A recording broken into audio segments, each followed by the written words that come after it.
Hello all, welcome to Tech Mirages and I'm back again with another awesome video. In this video I'll show you how to learn new words using Google or how to learn to pronounce words using Google. But before going forward, make sure to subscribe to my channel so that you never miss any of my latest tech tips and tricks. As the stage has been set, let's get started. So go to Google search engine and type something like define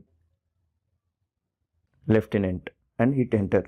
As we all know that define followed by a word shows the definition in Google search. Apart from that, you could see a speaker icon. Just tap on it. Lieutenant. Lieutenant. So when you tap on the speaker icon, it just pronounces the word. You can hear that word very clearly. And apart from that, you could see a label which says learn to pronounce. Just tap on it. And immediately the search changes to how to pronounce lieutenant. And you could see that it has provided the word with the syllables as well as a human face as well as a speaker, and one more thing is a toggle button which is slow. So just tap on the speaker icon once again and listen how it pronounces. Lieutenant. And it shows the lip movement as well.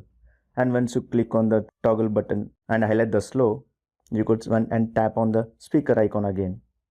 Lieutenant. And it pronounces the word very slowly so that you can hear that and pronounce it. Tap on speaker icon again and again and listen to the pronunciation and learn how to pronounce those words. Thanks for watching this video and make sure to subscribe to my channel for more videos like this. See you soon.